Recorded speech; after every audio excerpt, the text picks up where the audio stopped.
Hello, YouTube. Thank you for joining me today. I want to go over this thing that's been on my mind for a while. I mean, it's basically what I'm doing for my thesis here, currently as a master's. So, I want to talk about today why experience matters for cognition or thinking. And another way of saying this is why your personal feelings and your perceptions and the feeling of being in the present moment and being in the world, why does this matter for the way you think? And why is that even a problem? It seems almost obvious, but as you'll see, when it comes to the science of mind, this statement right here is actually very controversial. So, let's begin by asking a simple question. Where is your mind? Okay, so before you try looking for it or scoffing at the question for its either banal absurdity, you'd say, well, probably inside my brain, right? Doesn't seem like much of an issue. But when you reflect on this for a little bit, it all starts to get murky and you lose your footing. So this brings us to the idea of externalism. So this is the wiki on it, obviously. And basically, it's the idea that what's going on in the mind is not just the result of what's going on in the nervous system, but also what occurs outside of that person, in their body and in the environment. And so that the mind does not emerge from just your brain activity alone. And the mind is not just what the brain does. And it's not just the brain either. So, this idea is actually counterintuitive in our day and age, not across all cultures, but definitely in our day and age. This idea is very weird. You know, it's hard to think about.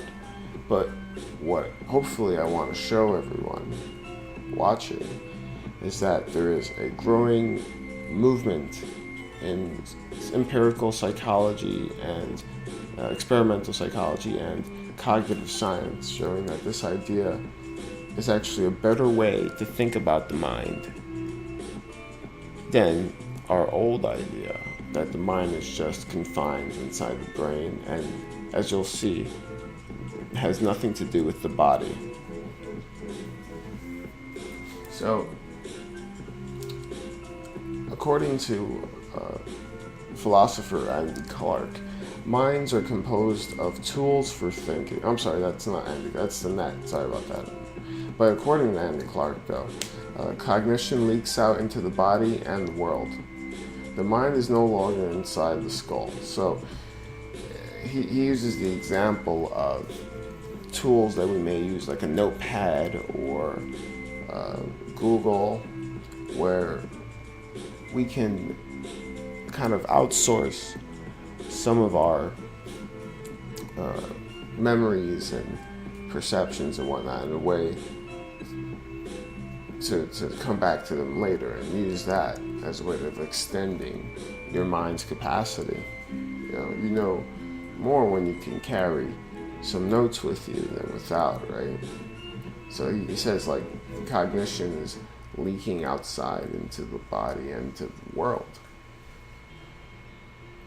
So the process of writing down notes, that mental process is not confined in the brain, but it's actually working in all those movements along the paper and the pad and the writing or the typing. Or a great example is playing sports. It's all one action. All the behavior constitutes a mental activity. So that's basically what it really means. But in layman's terms, it just means that the mental processes are reach beyond the boundaries, or happen beyond the boundaries of the brain.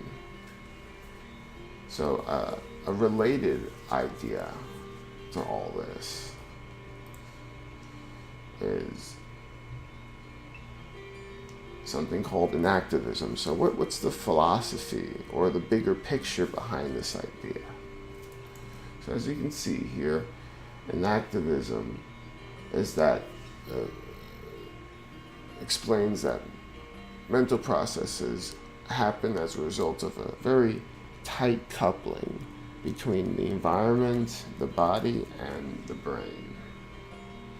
So it works on the thinkers like Gregory Baston,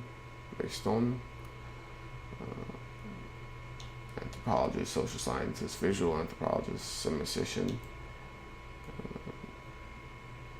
and people like James J. Gibson, who came up with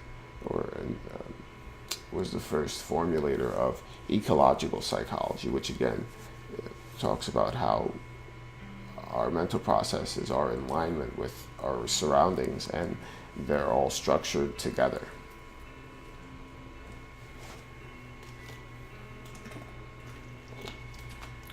So let's unfold enactivism a little more. So quickly, as Wikipedia says, enactivism argues that cognition arises through a dynamic interaction between an acting organism and its environment.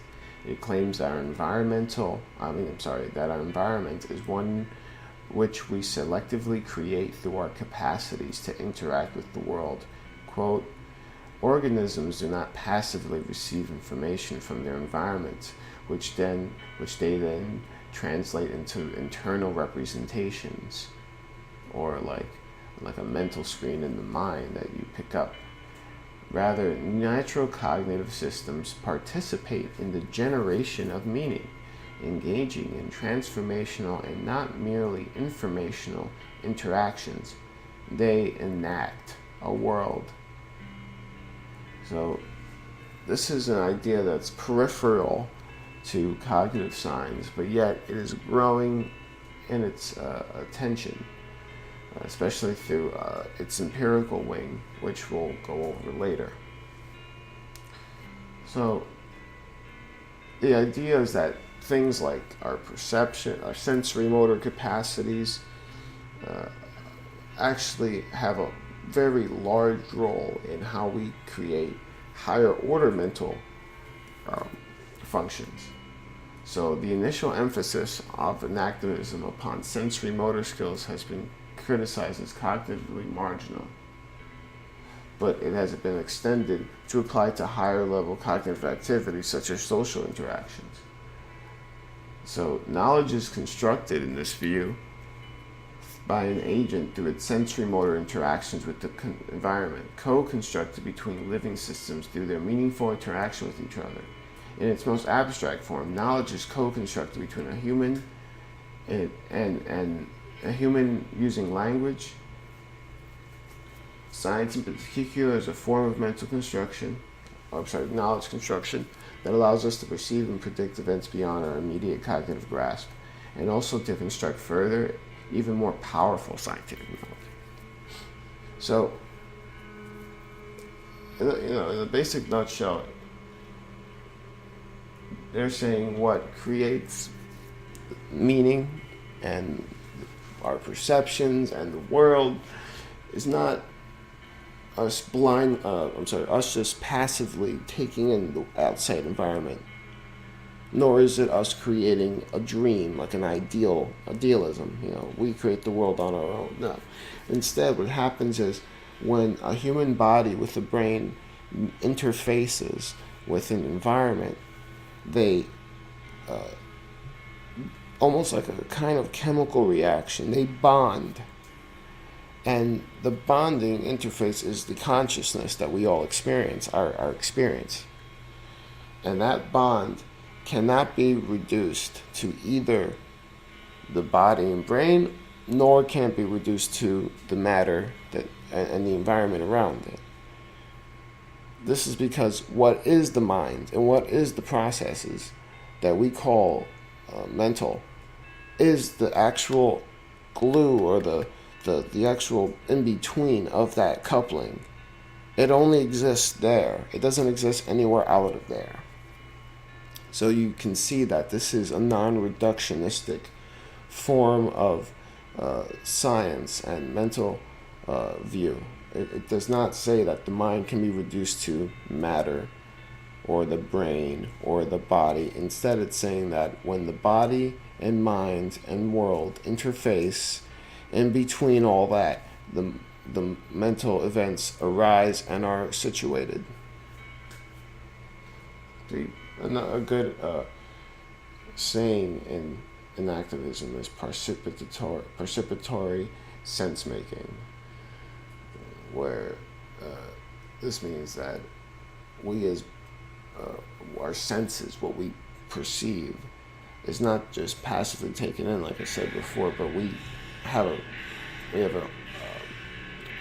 a way of participating and creating, so to speak, co-creating these perceptions. That's why they're unique to us and to our species and whatnot. So,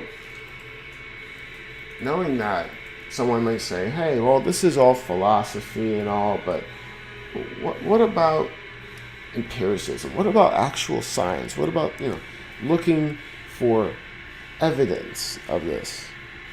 Well, good news is that there is evidence of this. There is support for it, empirical support.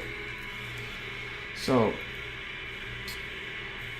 let's go on to something called embodied cognition. So, this is a subfield of psychology that says a little more conservatively, not the thesis of it is not as strong as in activism, but what it says is that mental processes are based on body processes or bodily shape. So a good example of this is the idea of what is called perceptual symbol system.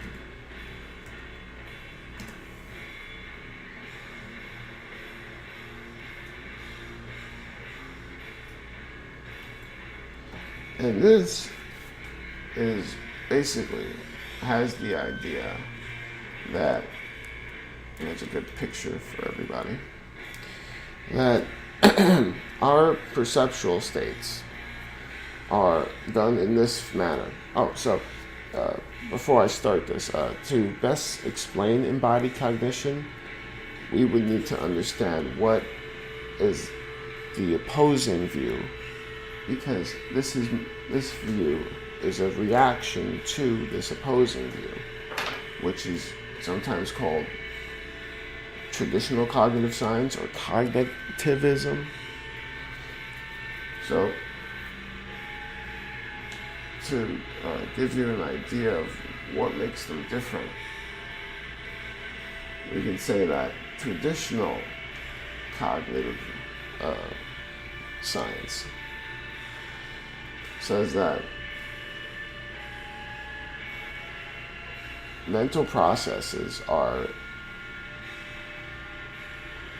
conceptualized like a central processing software. So, in this sense, the software has no real relationship in its structure to the hardware. The hardware, whether it be a body or a computer or an alien, it doesn't matter because the software will run on it. This is not to say that there's absolutely no relationship between them, but that the algorithms and how the software operates, right, its internal logic, has nothing to do with the hardware. All the hardware does is allows the software to run. It gives it we'll call it a body, right? It gives it a body so it can run. So we can see this, metaphorize it as the brain being the software and the body being the hardware. And so this traditional view in cognitive science stipulates that all these algorithms in the software have no relationship to the structure of the hardware.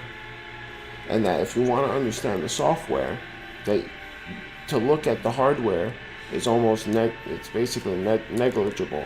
You don't need to. So embodied cognition, by virtue of its name, embodied, counters this view, and it says no. The body instead is very important for the way thoughts are made and generated and structured.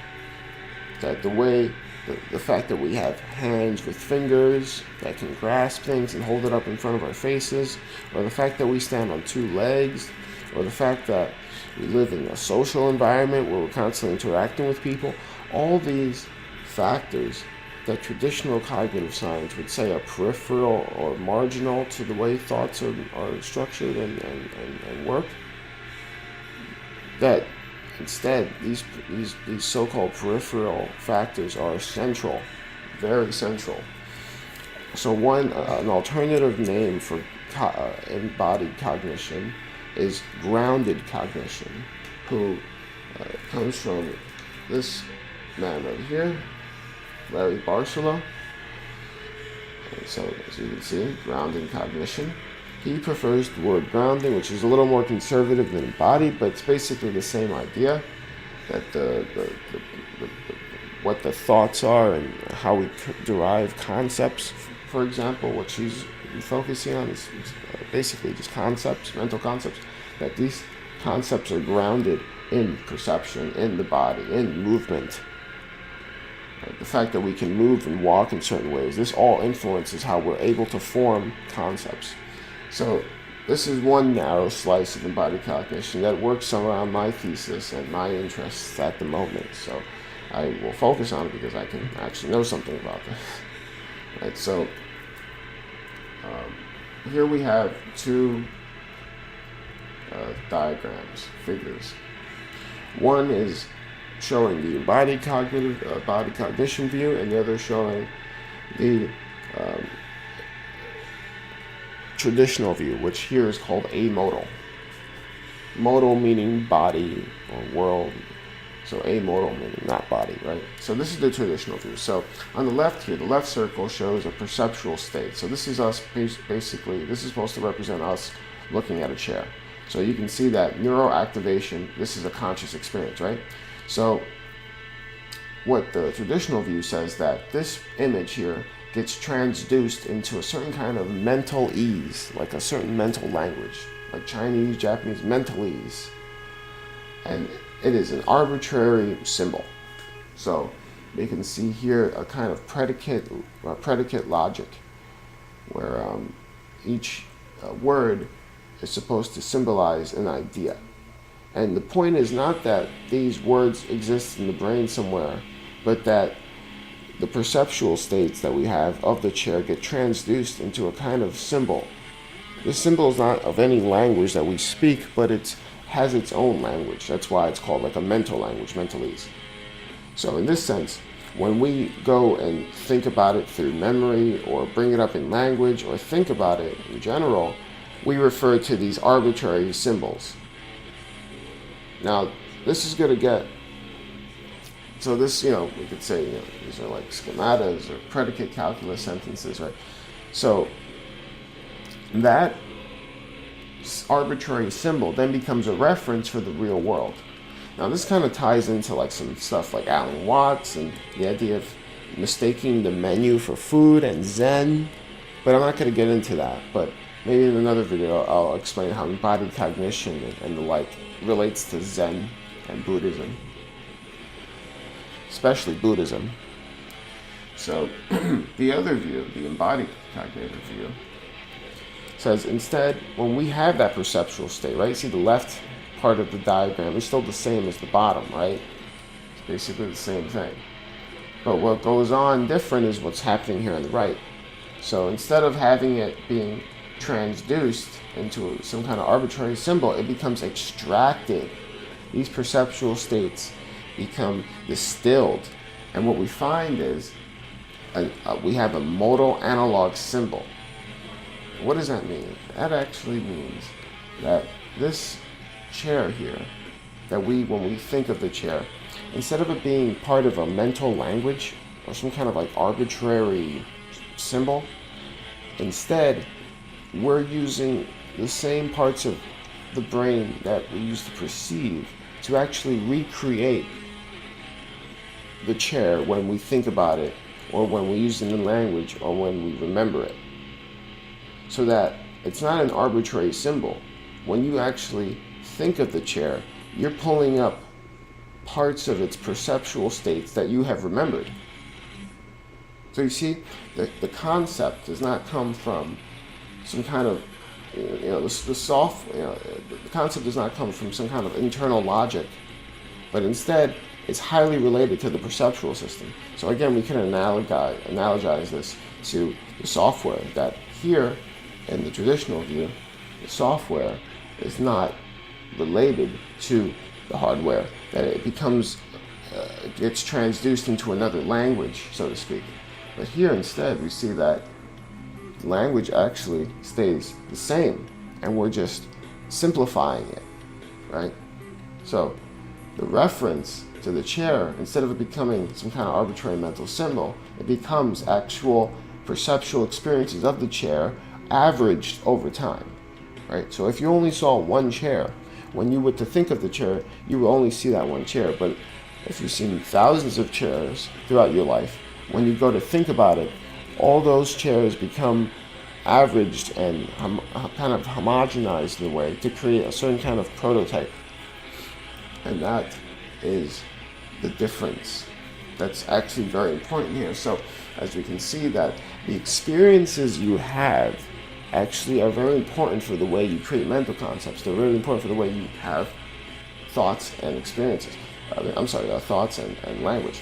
That it's not like the software has no relationship. The software, the way the software is written, the algorithms are based on the way the hardware is structured.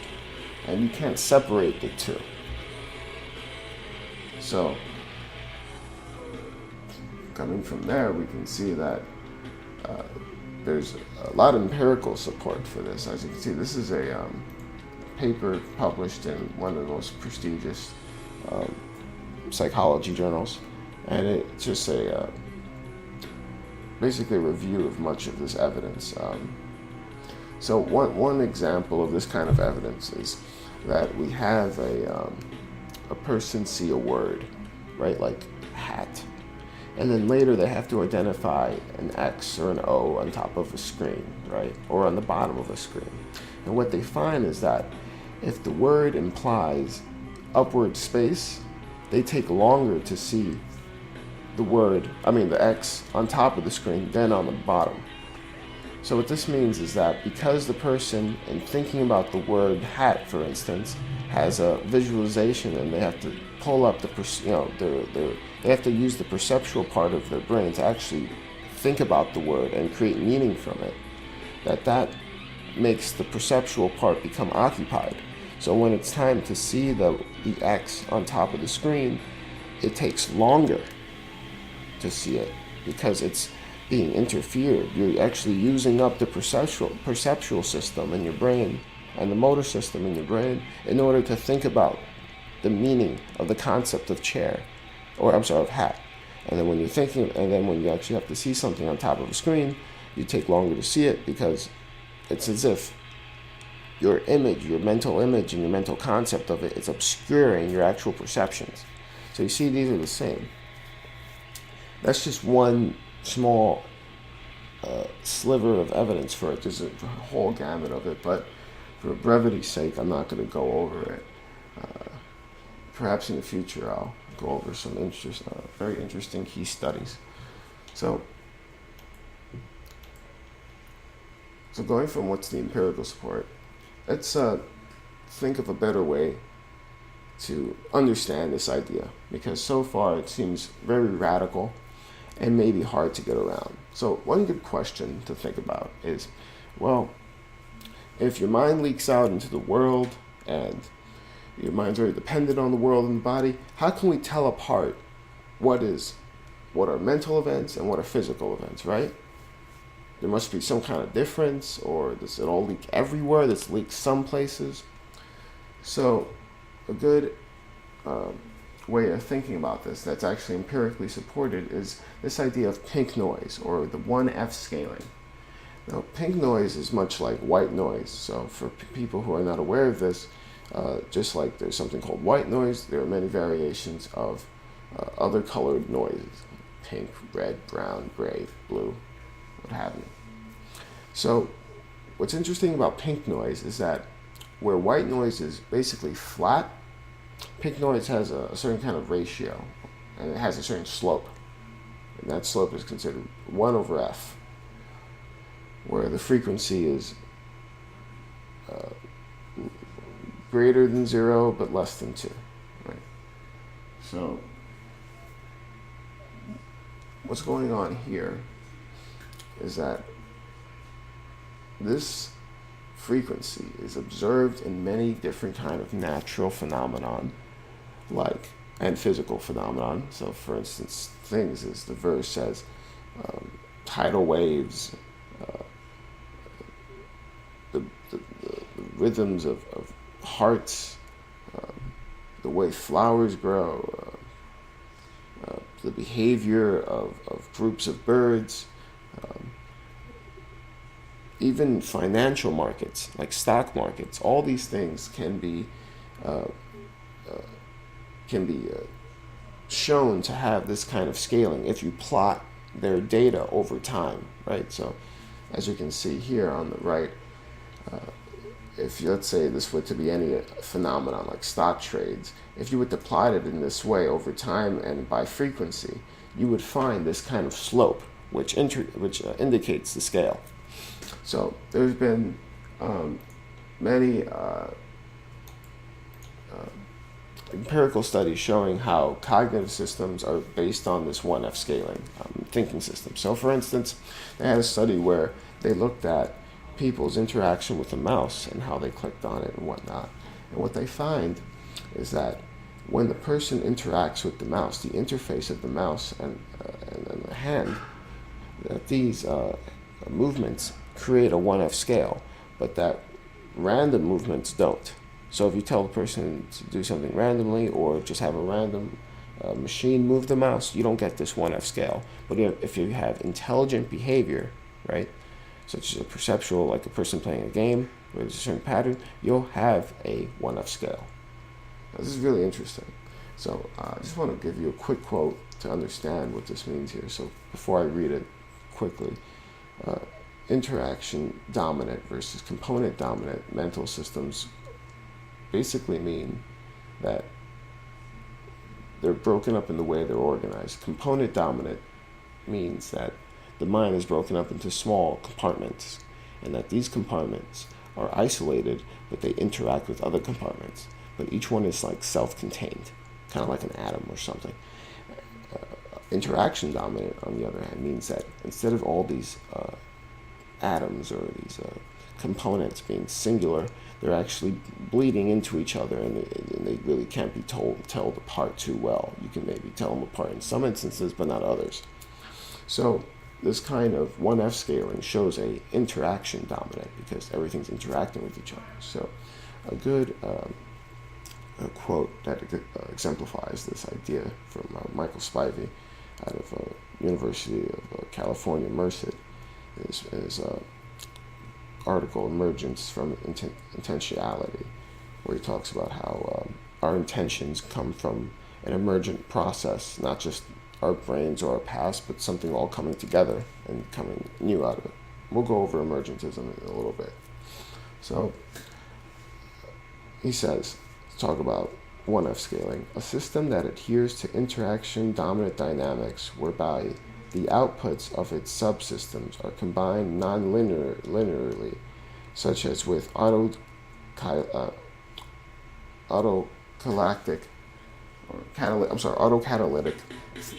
feedback loops, will will exhibit pink noise in its variation over time, a form of variability whose frequency power spectrum shows a slope of 1 over f.